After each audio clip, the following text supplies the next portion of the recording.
Okay, so on this one here, we have an object thrown up in the air at an unknown velocity. Would that unknown velocity be its initial or its final, do you suppose? That would be its initial. Okay, so that's probably what I'm looking for then. Okay, it is in the air for 6.5 seconds. What did they give me there? Time.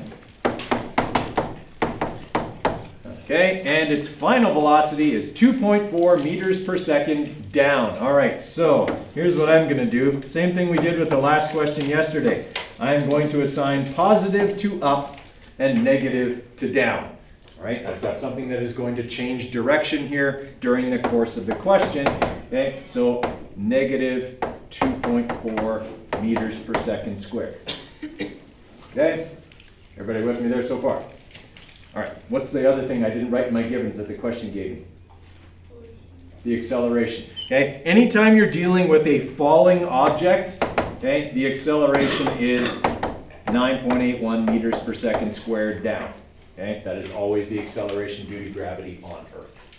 Okay, so I'm going to have to use this formula, A equals VF minus VI over T. Okay, this would definitely be as tricky as any of these questions ever get. Okay, because this is the hardest manipulation. We're looking for VI.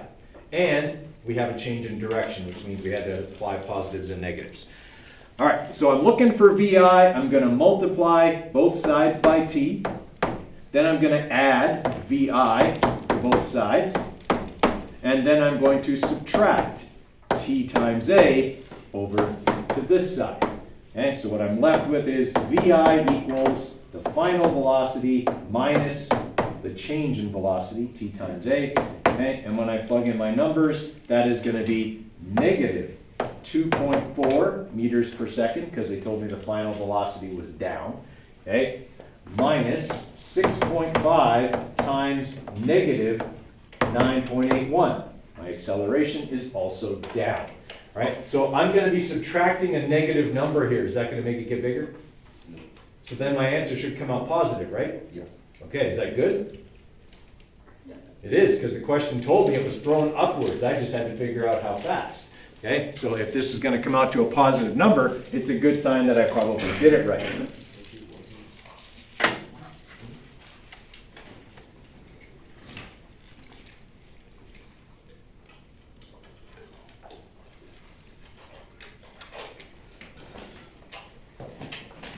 Okay, so we got negative 2.4 minus 6.5 times negative 9.81. Okay, I don't know who threw that, but they're Hercules, because 61 meters per second is faster than any Major League pitcher could possibly throw something. Okay, Major League pitchers can throw a baseball at around like 100 miles an hour. That's 160 kilometers an hour. This is more like 185 kilometers an hour. Okay, so this is crazy fast. All right, so 61.4, we'll say 61.4. Actually, sorry, we only have two there, so 61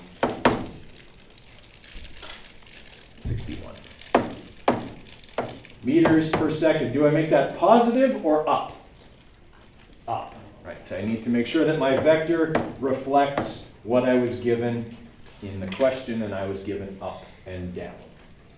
Okay, is that ringing a bell from yesterday? Yeah. Okay, that's as hard as an acceleration problem will get for you. Okay, so if that one made sense, you knew what you were doing there, okay, that's a good sign. Okay, so plan for today, guys, I want to go over a few, okay, just kind of examples here. I'll cherry pick a couple of questions from the worksheet, and then I'll give you about 15, 20 minutes to work on your lab reports with the Chromebooks near the end of class. Okay? All right, write this one down, give it a try. All right, so if we're looking at this one here, we have a plane that lands on a runway at a velocity of 200 meters per second. Okay, initial or final? Initial. Probably initial, yep. Okay, over a 15-second interval, so that would be time, okay, it slows at 6.5 meters per second squared. What is that? That's my acceleration. Now, what's the trick with that? Because there is a trick here. It's slowing. It should be, if it's slowing down, my acceleration is negative. Yeah, okay? That's the little trick to that question, okay? Because, I mean, think about this, guys. This is where the context of a question can actually help you out. When a plane lands on a runway, does it generally speed up? So if your final velocity was bigger than 200, does that answer make sense within the context of the question? That's a way to check. Okay, it's always a good thing to do. I'm never going to give you a contextual question like this where the answer makes no sense. Okay, so if you get an answer that doesn't make sense, then go, I probably messed something simple up, like a sign, positive or negative. Okay, all right, and what's the final velocity of the plane? So we're looking for VF. Okay, so back to this formula here, VF minus VI over t. This time we're looking for VF. What do I do with t? Multiply both sides by it. What do I do with VI? Add it to both sides. Okay, so VI plus t times a will equal VF. So 200 plus 15 seconds times negative 6.5 meters per second squared. Okay, that will give me the final velocity of the plane. Okay, so 200 plus 15 times negative 6.5. Okay, that answer makes a little more sense. 103, it's slowing down. Okay.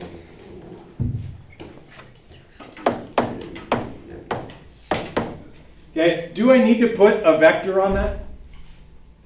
Not really. I mean, they did ask for the final velocity of the plane, but I mean, other than positive, I can't really write anything. They didn't give me any vectors in that question either.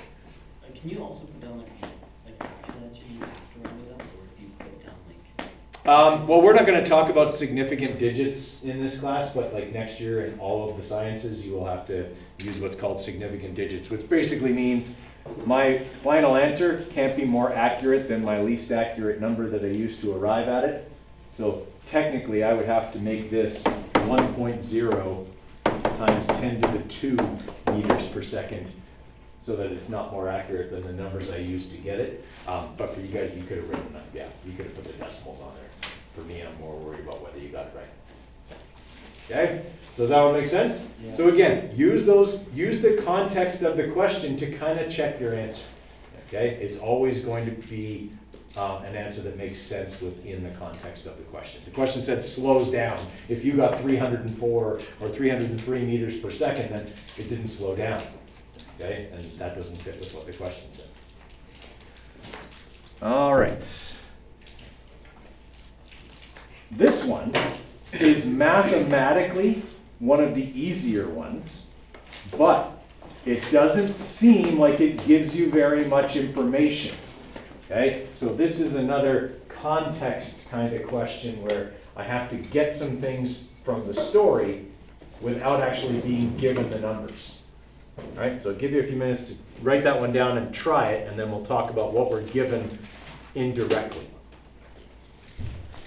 So if a rock falls off a cliff, if anything falls off of anything, okay, so if this marker is sitting here on this desk, okay, and it just falls off, how fast is it moving at time 0? -9.81. That'll be its acceleration. That's the other trick.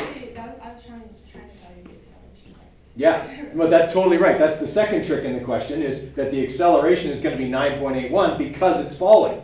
Everything falls at 9.81. What was its initial velocity? 0.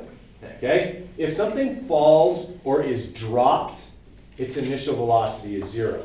Okay? The only time it wouldn't be is if somebody throws it. So they either throw it up or throw it down, then it would have an initial velocity that's not 0. So this is an example of a question that has stuff in it without actually telling you the numbers. Okay, they're numbers you have to glean from the question instead. Okay, so VI is 0 meters per second. Acceleration is 9.81 meters per second, and it's down. Do I need to make that negative for this question?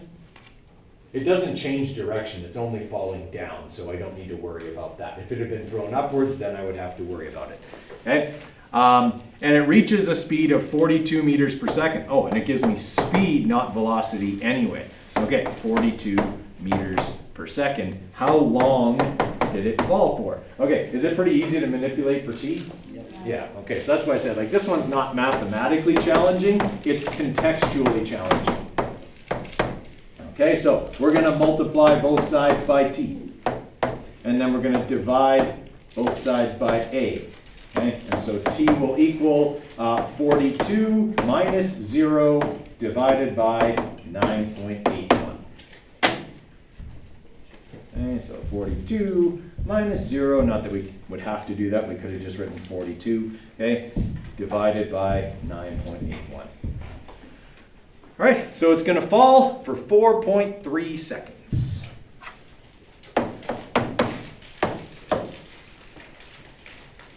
Okay, so we're going to follow what we did there.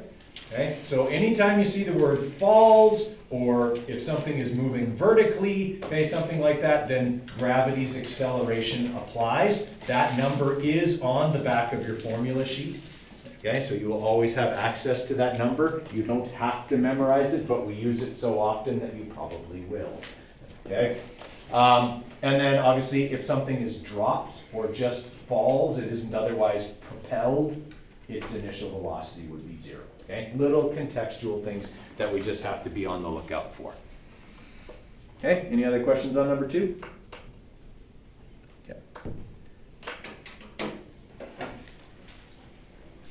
Okay, so have you tried that one? That one shouldn't be, I mean, it's the toughest manipulation, but other than that, there's no real tricks to that one. Okay, so a race car reaches a velocity of 80 meters per second after accelerating for 4.5 meters per second. So is that 80 VI or VF? VF. Okay, which we learn later when they ask us what's the initial velocity in the last sentence. But okay, so 80 meters per second. Okay, after accelerating at 4.5 meters per second squared, we would have to assume that that's in the same direction because it's going faster. Okay, for 12 seconds. Okay, what is its initial velocity? So like I said, toughest manipulation of the formula, or most involved one. Okay, VF minus VI over T. All right, so if I want to get VI by itself, okay, I'm going to multiply both sides by T. I'm going to add VI to both sides, and then I'm going to subtract T times A over to the other side. So I'll have VI equals VF minus T times A. Okay, and so we will have 80 minus 12 times 4.5.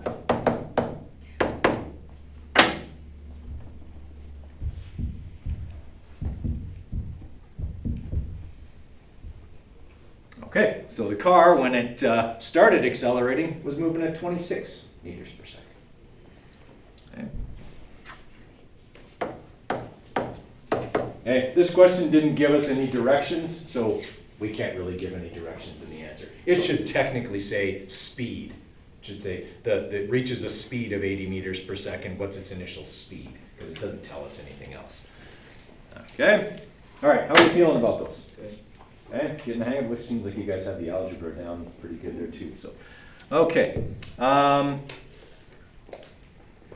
time we got here? 25. Okay. I want you to do this one. This one has direction matters.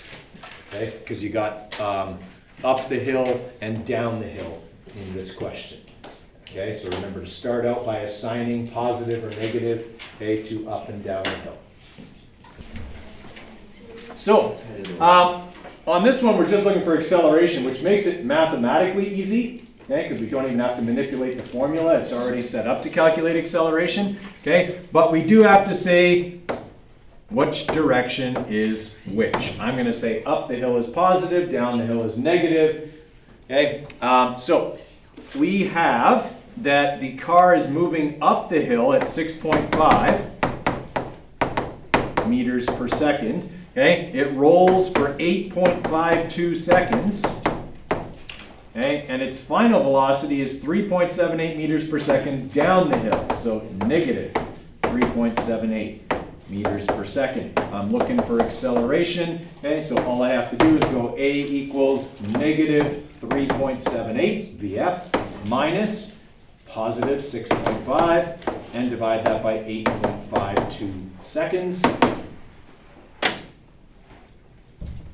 And so negative 3.78 minus 6.5 divided by 8.52.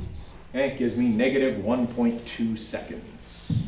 Or sorry, negative 1.2, sorry, meters per second squared.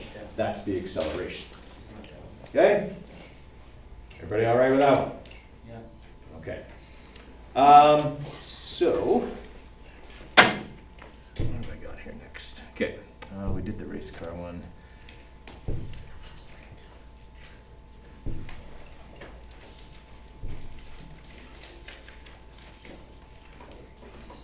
And we just did one like that.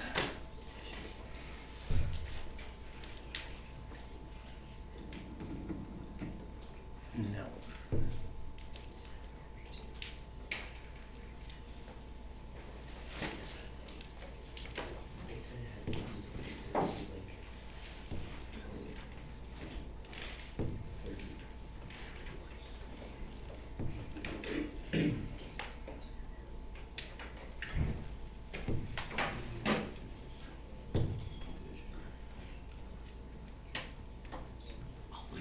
Where's the one I want?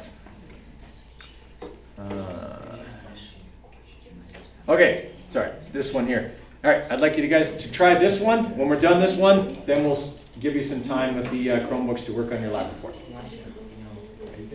So for this one here, okay, we have the velocity of a train is positive 26.4 meters per second. So that'll be our initial because I can see I'm given another one later on in the question. Okay, so positive 26.4 meters per second. There's an average acceleration of negative 1.50 meters per second squared. Okay, how much time is needed? So looking for time to slow it to 9.72 meters per second, and that's also positive.